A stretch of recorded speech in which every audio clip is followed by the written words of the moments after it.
This lecture concerns two very critical processes that cells do in order to keep life going on the earth. They are photosynthesis and cellular respiration. If you recall from the cell assignments and lecture, photosynthesis takes place in the cell's chloroplasts, and most of the respiration occurs in the mitochondria.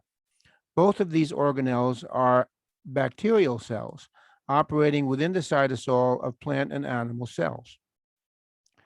Photosynthesis, simply put, uses the energy in sunlight to convert carbon dioxide molecules and water molecules into carbohydrates, such as glucose, that can be used as food. A waste product of this process is oxygen, which is released into the atmosphere. So, photosynthesis is the ultimate source of all our food. Cows must eat grass to grow, and almost all of our oxygen. Respiration is, in a sense, just the opposite of photosynthesis.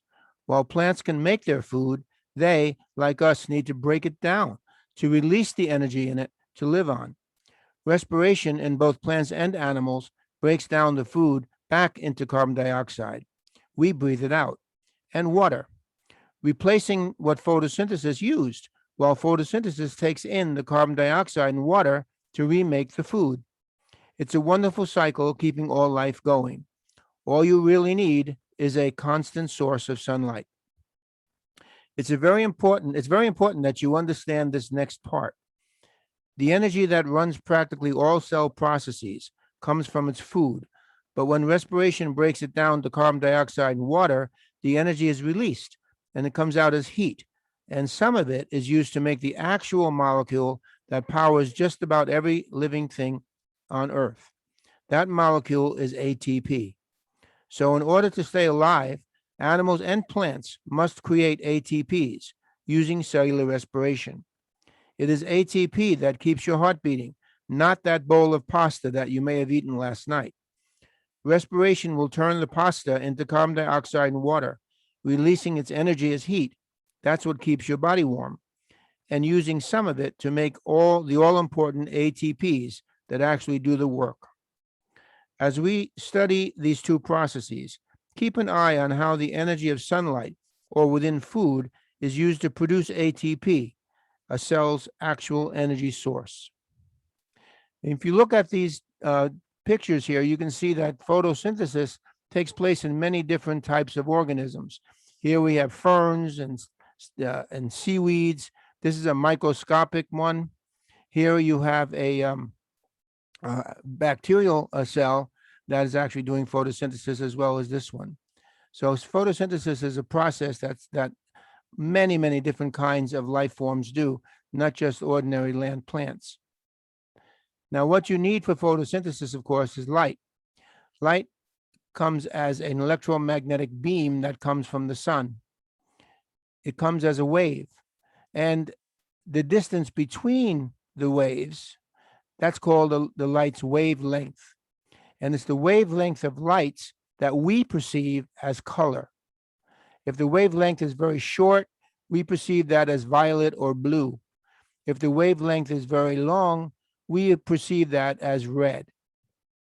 So the different colors of light are really just different wavelengths of electromagnetic energy that comes from the sun. Now here is the spectrum itself, and you can see these numbers here are the wavelengths of light, the distance between the waves, and they're in nanometers, very small distances. And you can see that when the wavelengths are very small, that means that the waves are close together, we perceive it as blue or violet. When the wavelengths are longer, we perceive it as red. And on the other side, there's other electromagnetic energy that we cannot perceive. That's infrared light, microwaves, radio waves. They're out there too, but we don't have the ability to see them. And on the other side, on the high energy side, we have ultraviolet light, X-rays, and gamma rays, and we can't see those either. We just see a small portion of the spectrum, and we perceive it as color. Now, if you look at this graph, you'll see that in the plant's cells or in the plant's leaves, you have structures called chloroplasts. And within the chloroplast, there is a chemical called chlorophyll. And chlorophyll actually is green, and it comes in two kinds, chlorophyll A and chlorophyll B. And if you look at the graph, you can see these are the wavelengths of light here, different colors that the light is coming from the sun. And you can see that this graph here is what chlorophyll A actually absorbs. This one is what chlorophyll B actually absorbs. So this is the actual absorption of light, the light going into the actual chloroplasts of plants and going to be used to make food. It needs to be absorbed. But you notice that plants really just absorb light that's bluish or greenish, or bluish or a little violet, very little green actually, and yellow. And over on this side, you have the plants absorbing some reddish colors. So if you gave a plant just green light, it would probably die because it's not absorbing any of that light. It's just absorbing the blues and the reds. Now here's a graph that shows the same thing, but it just includes another pigment that plants have. Pigments are molecules that have color, and those are called carotenoids, and they're the orange pigments that you see in leaves. And you can see the plant is absorbing a whole lot of light in blue and violet, very little in green and yellow, and some more light in red. And if you actually measure photosynthesis using different colors of light, you'll notice that there's a lot of photosynthesis when you give a plant violet or blue. There's a lot of photosynthesis when you give a plant red or orange, but hardly anything over here in the green yellow area. So that shows you that these pigments, chlorophyll A, chlorophyll B, and carotene, are actually the pigments that are absorbing the light that photosynthesis itself is using to run the process and make food for the plant. If you gave a plant just that green light, it wouldn't survive. But there are bulbs that you can buy that emit mostly blue, violet, and orange red light, and those are called Grow-Lux bulbs, and they actually are very good for your houseplants. Now, very important thing here now. This is a process called reduction and oxidation. You got to look at the process of photosynthesis and respiration as electrons moving from molecule to molecule to molecule, just like they move through a wire in your house. We know electrons can carry energy. We're using electrons to power all the things in your house, everything from a power saw to a light bulb. So electrons are an energy source. And if they're moving around, they could actually move that energy from one place to another. If a molecule actually gains electrons, if it gets electrons from another molecule, it's actually also gaining energy from those electrons. And that process is called reduction. And they call it that because the electrons are negative. And so if you gain negative stuff, they say you've been reduced. But you're actually gaining energy and gaining electrons if you're reduced. Oxidation is the opposite of that. It really has very little to do with oxygen. It's just a word that we use because oxygen is good at this. And that's when electrons are lost from something. So if a molecule gives an electron to another molecule, we say that the molecule that gave the electron away is being oxidized. And the molecule that's receiving the electron and receiving the energy is being reduced. And you'll see that photosynthesis is an excellent example of these reduction oxidation reactions. Easy way to remember that is Leo the lion says, grr, loss of electrons or energy is oxidation, and gain of electrons or energy is reduction. Now here's how the two things kind of work together. Here's a chloroplast. You see sunlight coming down, hitting the chloroplast. The chloroplast is taking in carbon dioxide and water from the atmosphere and from the ground. In the process of photosynthesis, they're using the CO2 and the H2O. They're going to split the water molecule and put the hydrogens in with the CO2s. And if you remember, carbohydrates are carbon, hydrogen, and oxygen. So you could actually make a carbohydrate by adding these hydrogens in there between the CO2s. That's what photosynthesis does. So they actually make organic molecules that way. And those organic molecules are mostly all carbohydrates, like glucose. But if you're going to split water, then you're going to make oxygen. And the oxygen is going to come out as a waste product. And that's basically all the oxygen that we breathe. We have billions and billions of people on the earth, millions and millions of cars and machines that are constantly sucking oxygen out of the air to work. But the oxygen basically stays the same in there because all those billions and trillions and godzillions of chloroplasts are replacing the oxygen as we're using it by splitting water and putting the hydrogens in the CO2s to make carbohydrates. Now, once you make the carbohydrates, that's food, that's great, but you got to break down the food. So in the cell, there's also mitochondria. The mitochondria will take in the molecules, break them down back into carbon dioxide and water again, but releasing their energy. They release the energy as heat, but also using some of that energy to make ATPs. And it's the ATPs that you actually use to live on. Your heart is beating now because you're spending ATP molecules to do it. They're the energy source. They're your power source. You got to keep making those every day in order to keep all the processes in your body going on.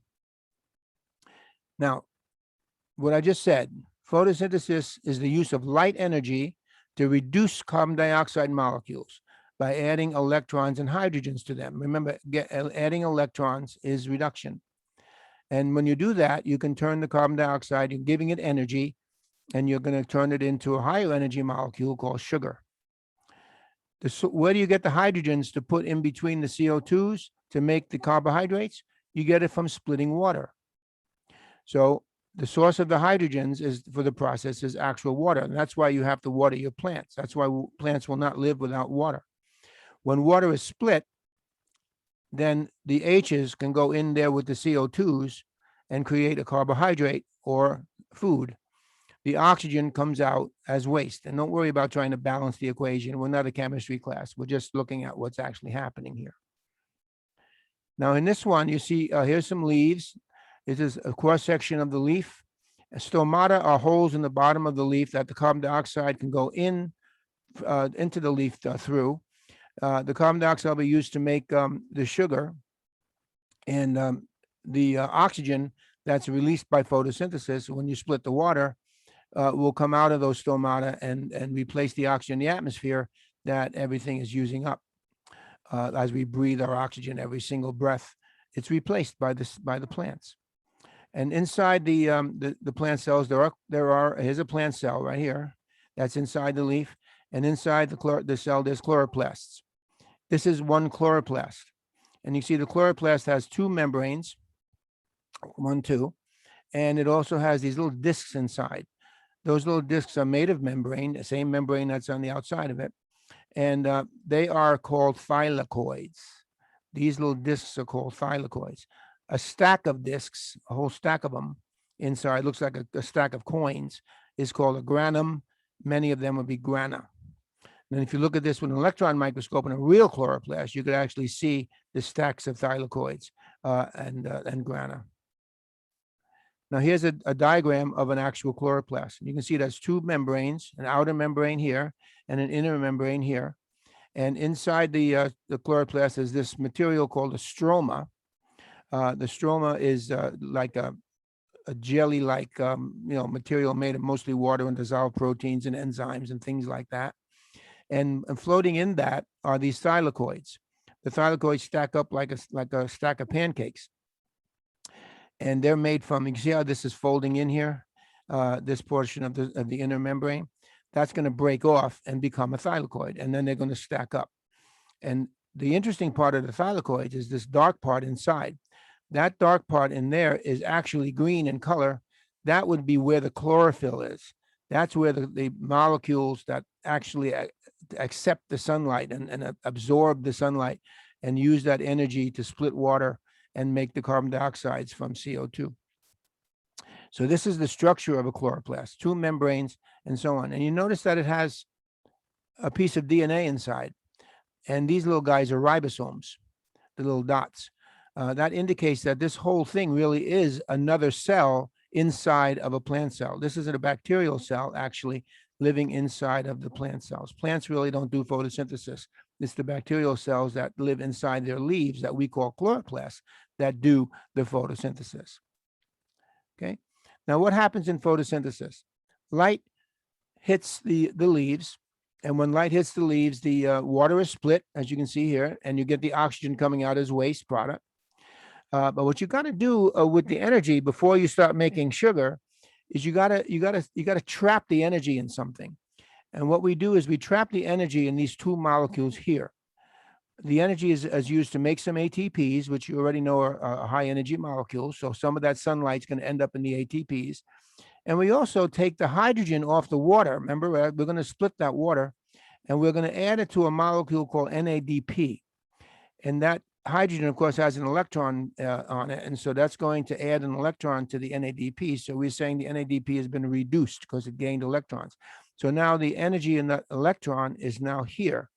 And you made ATPs and NADPH. Both of those are high energy molecules that we can use in the next step to make the sugar.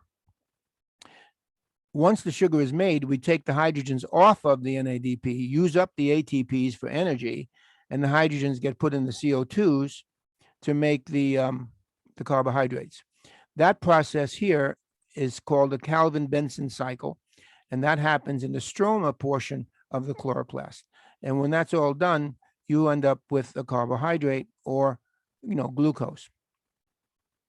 So what actually is going on? Here we have a photon. A photon is a beam of light. That's going to hit the chloroplast. When it does that, it's going to excite an electron in the chloroplast, actually a few electrons. It just says one here, but it'll be a few of them. And they jump up to a higher energy state in the molecule. They get all excited. They literally jump up and down. They jump up.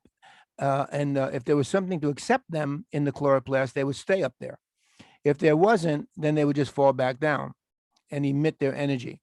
But there is in chloroplast a molecule called a primary acceptor. It actually takes the electrons from the chlorophyll once the light excites them. And then once that happens, of course, you're off and running because you now have a high energy electron that you can use to do some work. Now, here it is again. Here's your light hitting the chloroplast. The electrons are bouncing up and getting caught by this acceptor molecule. We don't have to worry about what the name of that is. And then what's going to happen is in the process, water is going to split. And when water splits, you get oxygen that comes out into the atmosphere and we get to breathe that, yay. And you also get hydrogens. But you notice I took the electrons off the hydrogens. That's these guys. These are the hydrogens, electrons that are getting beefed up. They're getting souped up by the light. And they're higher energy. See, the energy of electrons is going up on this side. So this is a high energy, two high energy electrons being accepted by this primary acceptor. So you split the water, stole its electrons, and then excited them with light using the chlorophyll, and then being caught by the primary acceptor. It's basically a pitching and catching deal. The chlorophyll throws the electrons up, and the primary acceptor catches them. But when you get the electrons out of the water, you're basically splitting it, and you're getting oxygen out of the deal, and that keeps us alive because we need the oxygen to breathe. Now, what's going to happen next is those high-energy electrons are going to go through what they call an electron transport chain. We do not have to memorize any of this. But what's happening is the electrons are going from molecule to molecule to molecule. And you notice as they're going through these molecules in the chloroplast, they're losing energy. The energy is going down. But if you lose energy, you can use it for something. And so what they're doing is they're using that energy to make the all-important ATP molecules. So as the electrons go from these molecules to these molecules to these molecules, we're sitting on the thylakoid membranes in the chloroplast, ATP is being produced using the energy in those electrons.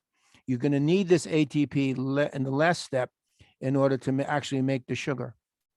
And what happens next is that the electrons end up on another chlorophyll molecule.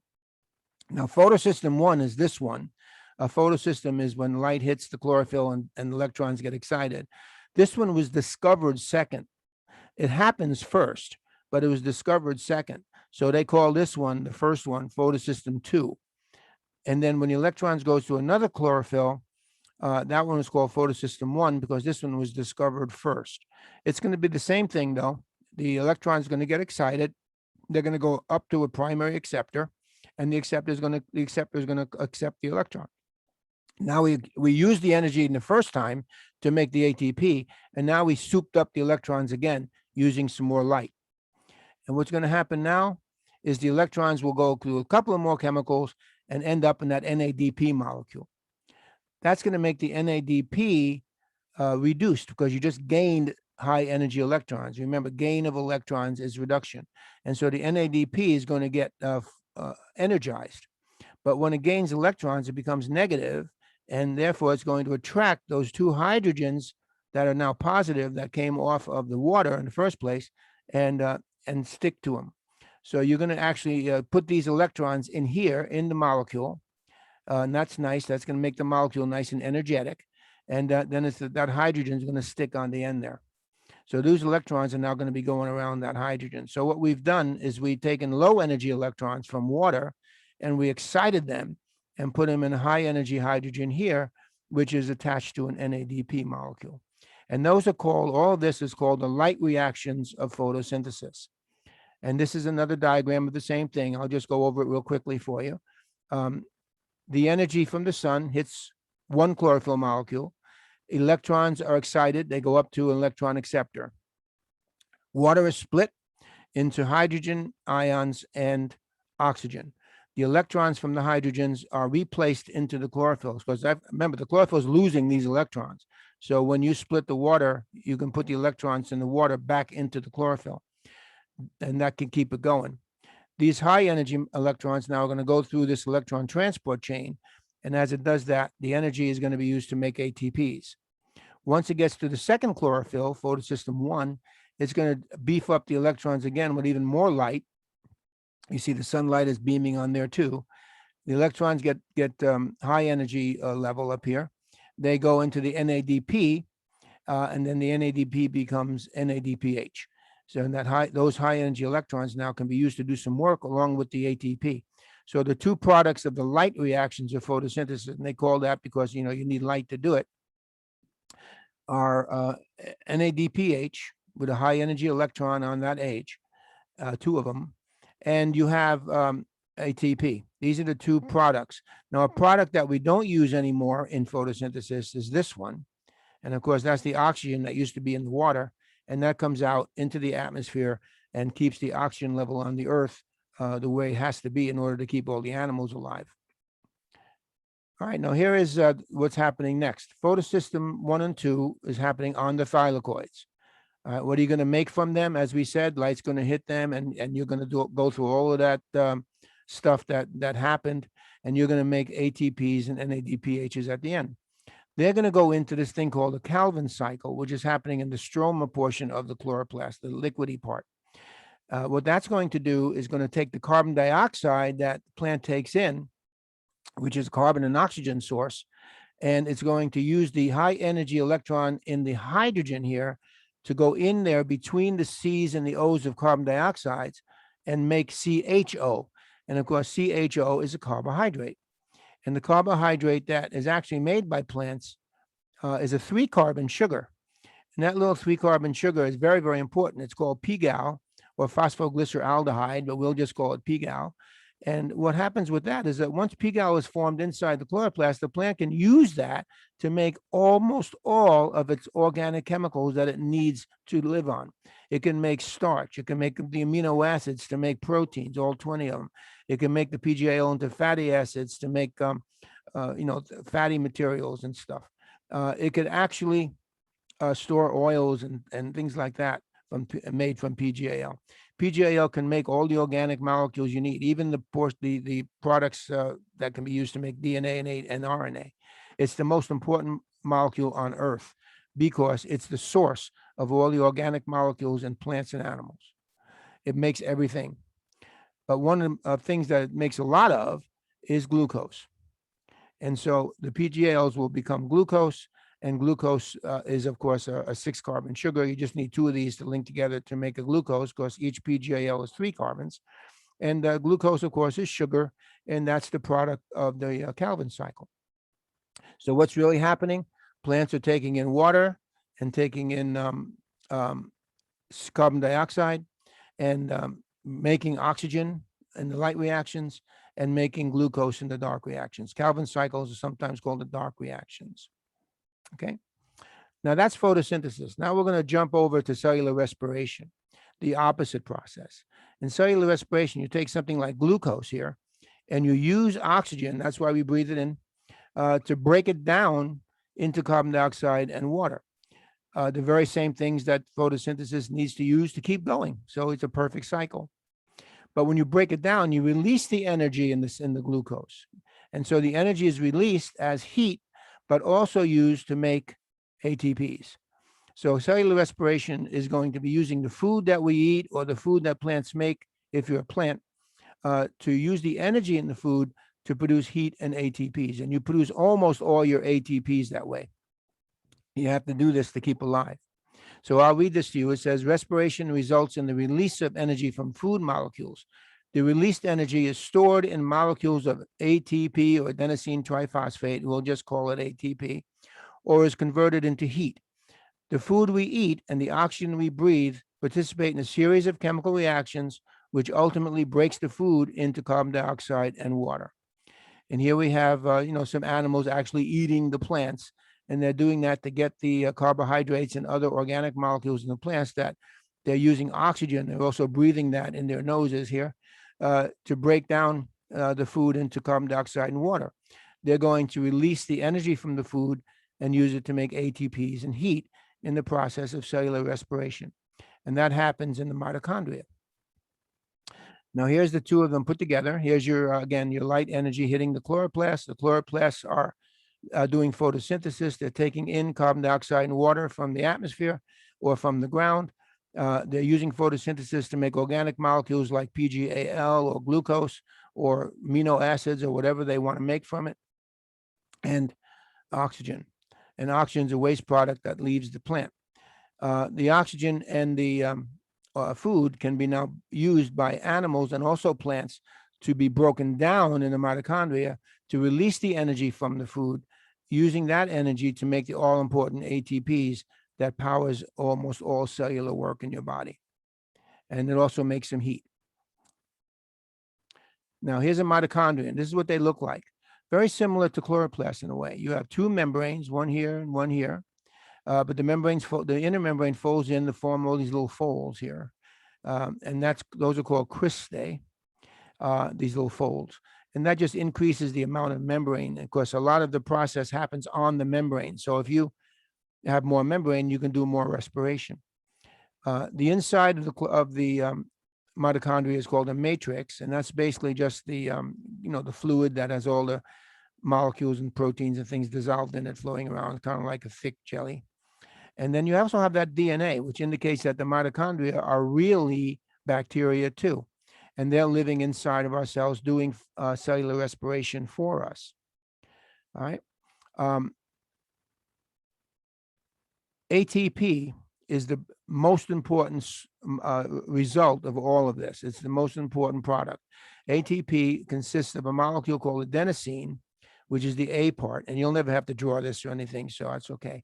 Just to show you, and three phosphate ions, and so you have adenosine and three phosphates, so it's adenosine triphosphate. See, when you use an ATP, you break off the last phosphate, and you become adenosine diphosphate, only two phosphates. See, but when you break this bond, that releases the energy that the ATP can be used to do some work in your body. That's what's making all your molecules in your body that take energy to make.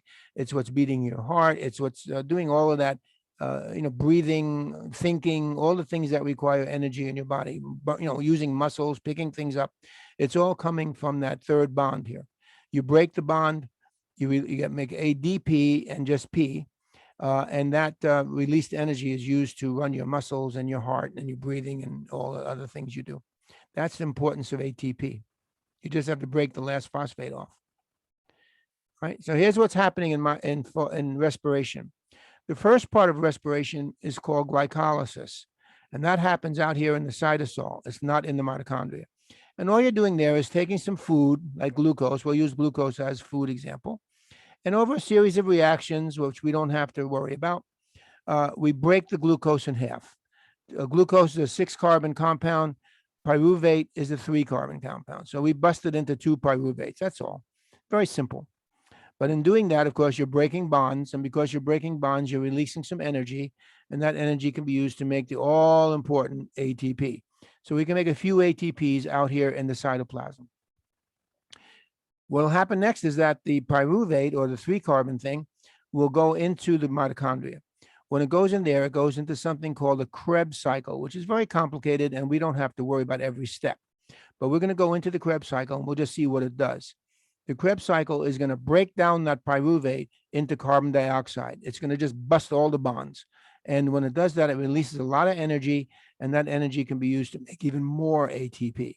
So you see what we're doing here? The whole purpose of respiration is to start building up ATP molecules so you can use them to live on.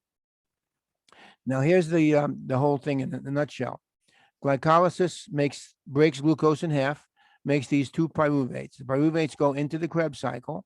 The Krebs cycle will break them all down into carbon dioxide, and that's the carbon dioxide that we breathe out. And in the process of breaking those bonds, you release energy and you make more ATPs. Very important, right? Now, what about the electrons in the food? Well, we don't want to lose those either, because those electrons are energetic. Remember, we use electrons to do work. So what we're going to do is we're going to save them on molecules of NADH and FADH. Those are molecules that just suck the electrons out of the food and out of the pyruvate that's left here, and just save them. There's very few electrons left in the CO2. They're saved in these molecules that come out of the glucose.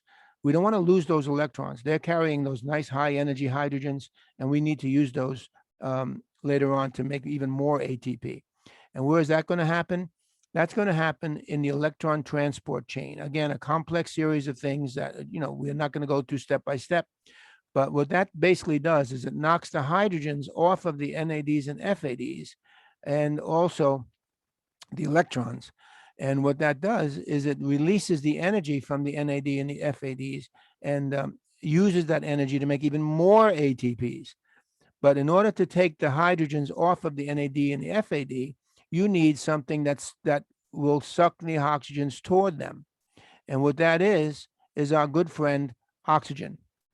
We breathe oxygen so that we can use it to take the hydrogens off of the FADs and the NADs, releasing the energy that they have. And that energy, again, is used by the electron transport chain to make ATPs. If you add hydrogens to oxygen, and again, don't worry about the numbers. We're not balancing equations here or anything. We're not chemistry. But if you take the hydrogens off and react them with oxygen, guess what you make? H2O. So what's the products of respiration? You burn up food. You save a lot of energy in the food as NADHs and FADHs and ATPs, but your end product is carbon dioxide and water. The very two things that photosynthesis uses to keep the process going, to make even more sugar. Okay, so quickly, glycolysis is anaerobic. That means it doesn't use oxygen, and it occurs in the cytoplasm or cytosol of the cell outside the mitochondria. And what it does, it takes glucose, like I said, which has 6 carbons, and just splits it in half, and you get 2 pyruvic acid of 3 carbons each. And what you're going to do there is you're going to use some of the energy in the split bonds to make some ATPs, and also save a couple of hydrogens from the glucose and the high energy electrons they have on NADH, so we don't lose them. We're going to use them later to make even more ATP.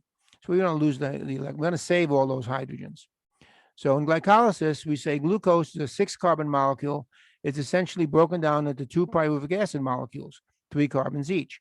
The energy released when the bonds in the glucose break can be used to turn 2 ADPs and 2 Ps into 2 ATPs. So we're actually making some ATP. 2 of the glucose's hydrogen atoms, remember glucose is C6H12O6, are also released from the glucose and saved on 2 NADs to make 2 NADHs. Remember, it's the hydrogen atoms and their high energy electrons that store the most energy, so they must be saved and used later in the electron transport system to make even more ATPs. Now, if you don't have any oxygen around, then you can't go any further. The Krebs cycle and electron transport system, the second and third parts of respiration, cannot happen without oxygen. So everything stops right here. But the problem with that is that if you have no oxygen, you're going to keep making pyruvic acid. You're going to keep splitting that sugar over and over again, and the pyruvic acid has nowhere to go.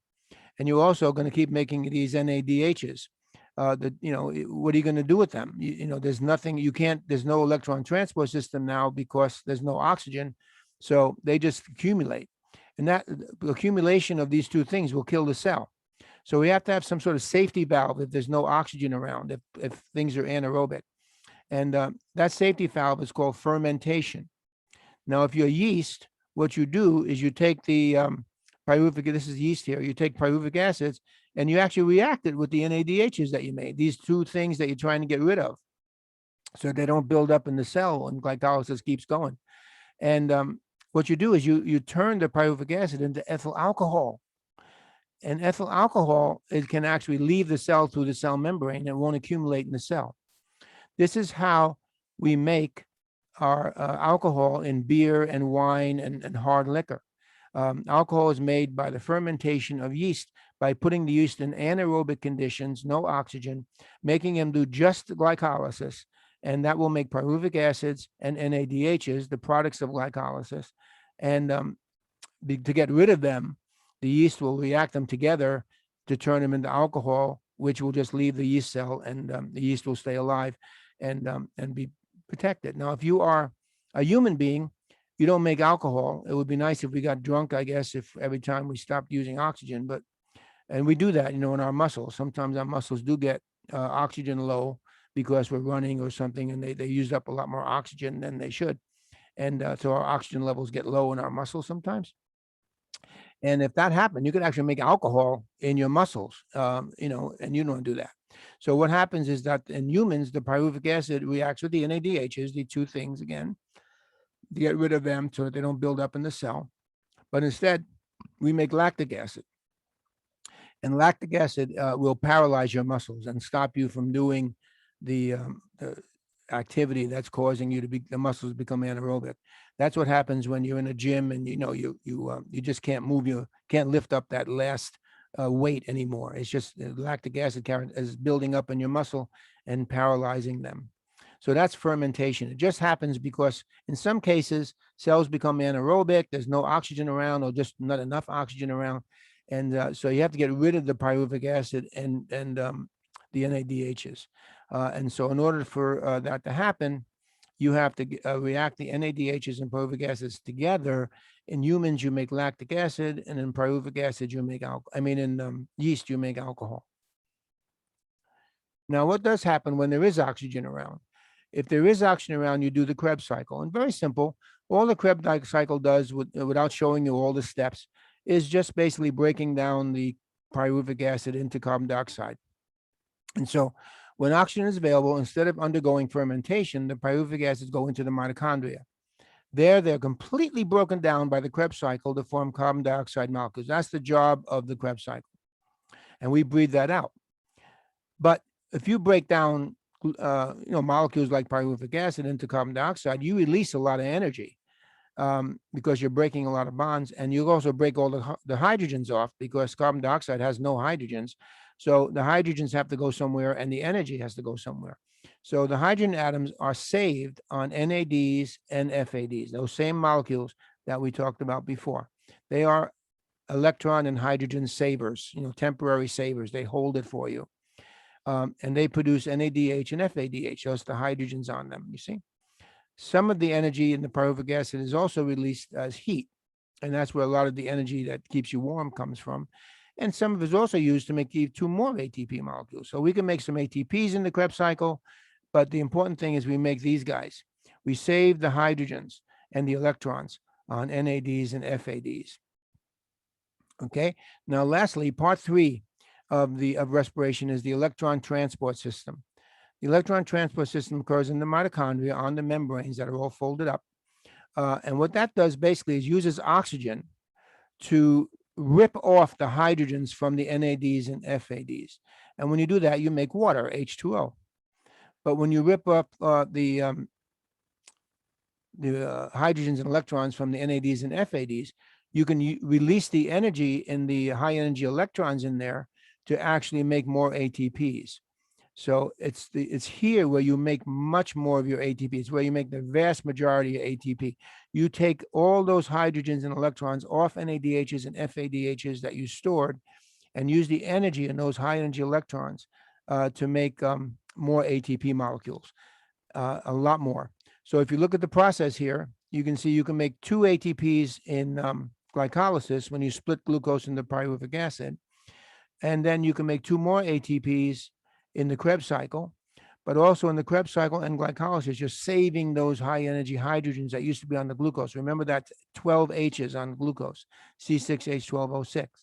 And you're saving the energy in their electrons, the hydrogens and their electrons on NADs and FADs. In the electron transport system, you're breaking the hydrogen off of all of these by reacting it with oxygen. That's why the very reason why you breathe, right there. And that forms water. And then once you do that, the energy that was in the electrons are used by the electron transport system to make 34 more ATPs. So you can see the vast majority of ATP is made in the electron transport system in the mitochondria by using the electrons and the hydrogens of NADHs and FADHs that were produced in other parts of respiration. So you can make 34, 2 and 2, about 38 ATPs just from one molecule of glucose. And of course, when you eat pasta, you're eating starch, and that's made of glucose. So there's billions and trillions, gazillions of glucoses in a bowl of macaroni. So you can imagine just one molecule makes 38 ATPs. You can imagine how many ATPs you can make from the energy in one bowl of macaroni. And that's the story. Electron transport system, Krebs cycle, glycolysis, photosynthesis, respiration, all working as a beautiful chain, keeping everything going on the earth. And I hope that helps you.